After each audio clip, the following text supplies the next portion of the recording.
Okay, let's just jump right in. We've all had those moments, right?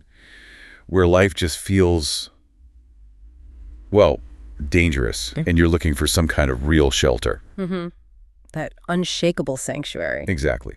And for this deep dive, we're going into one of the most famous promises of refuge out there, this whole concept of the secret place. Which is anchored really entirely in Psalm 91, verse 1. He that dwelleth in the secret place of the Most High shall abide under the shadow of the Almighty. And that's our whole mission today, to figure out the difference between, just visiting that place and actually dwelling there, making it home. It's a critical distinction, and it all hinges on one central Hebrew word. Right. Yeah. It doesn't just mean a fortress or a generic shelter. There are other words for that. Sēther specifically means a covered retreat, a hiding place. It's an intimate place of concealment. So it's less about a big wall and more about being completely hidden. Precisely. The protection comes from you being fully covered, totally obscured by the shield, not just standing behind it. Okay, so your position is what matters. Your chosen position, yes. The text implies this protection is inherent to where you've chosen to live full time. If you only run to that sēther when a storm hits, you're just a visitor. You're a guest. You're a guest. The promise of abiding protection, that's for permanent residents only. Wow, okay. That really raises the stakes. So if sēther is about being concealed because you're so close, how does that connect to the second part of the verse, about being under the shadow? Well, this is where the physics of the metaphor, if you will, really kick in. The physics. Yeah, think about it. For you to physically be in someone's shadow, where do you have to be? You have to be right next to them. I mean, touching, almost. Exactly. You are so close that their form intercepts everything coming your way, all the light, or in this context, all the incoming danger. So it's not a long-distance relationship. Not at all. The imagery is about intense, immediate closeness, an extreme proximity where God is, quite literally, right there, overhead. And that closeness, that's the whole mechanism for immunity. That's what the sources suggest, yes. They often talk about how this proximity makes the arrows of the enemy, or the pestilence that walks in darkness almost, irrelevant. Wait, okay, the sources mention arrows. What exactly is that referring to? Are we talking about physical threats? Well, it can be, but it's often interpreted more broadly.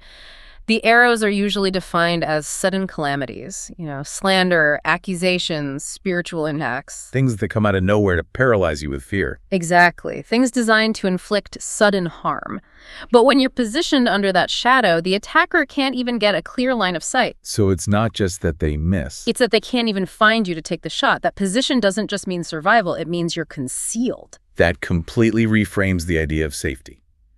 So immunity isn't some random miracle. It's a positional privilege. Mm-hmm. It forces you, the listener, to ask, am I just running to a temporary shelter in an emergency, or is this my actual permanent address? And that is the whole contrast. The promise of total protection is for the one who has decided to move beyond just visiting and has chosen this closeness as their spiritual home. So it's about intentionality. It's all about intentionality and maintaining that extreme proximity. Okay, so let's make this practical. If you want to move from visiting to dwelling, you have to, what? Start moving your spiritual furniture in. That's a great way to put it. You have to align your habits and your priorities to reflect that you live there now. So what does that look like? It's an act of will. The next time anxiety hits, or some reminder of a past failure, one of those metaphorical arrows, you have to actively, consciously remind your soul where you live. You have to affirm your location. Yes. Whisper it to yourself. Tell that fear, no, I am dwelling in the secret place. That simple declaration is an act of moving yourself right back into the shadow. Back into that total proximity. Because if you're dwelling there, you're concealed. You're protected. Exactly. So we'll just leave you with this final thought to chew on. If being under the shadow requires being right next to the Almighty, what is the one habit, the one immediate choice you need to make today to close the distance between where you're standing right now and where that shadow begins? Kingdom people, kingdom people, kingdom people rising.